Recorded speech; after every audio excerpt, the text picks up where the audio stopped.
Is the future of Europe populist?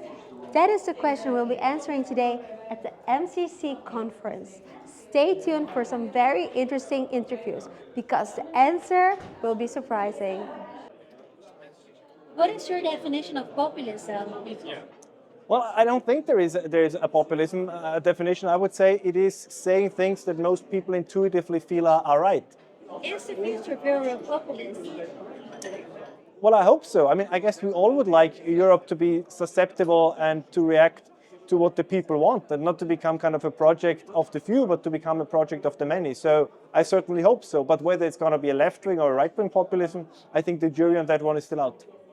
Matthew, what is your definition of populism?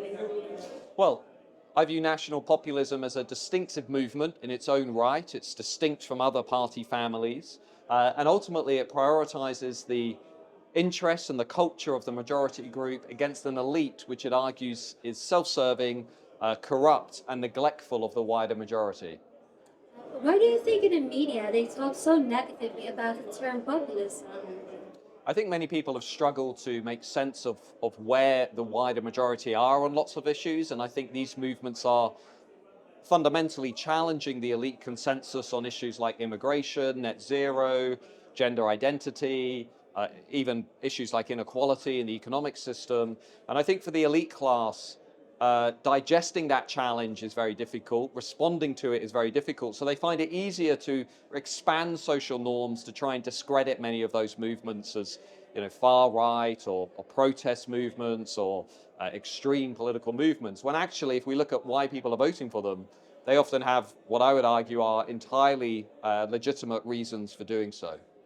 And I want to touch upon one thing that you said in your keynote, is where you said that we have 15%, which is now the extreme progressive, and they make up all of the big institutions. What can we do to make sure that we restore that balance again?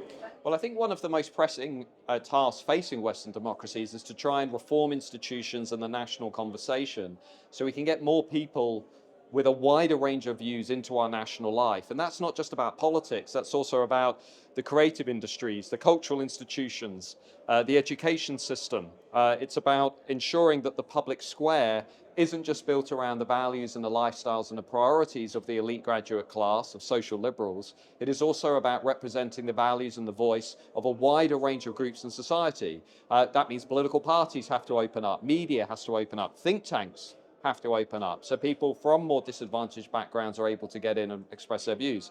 So ultimately it's about diversifying the voices that dominate our society and our culture. And last question, do you think the future is populist in Europe?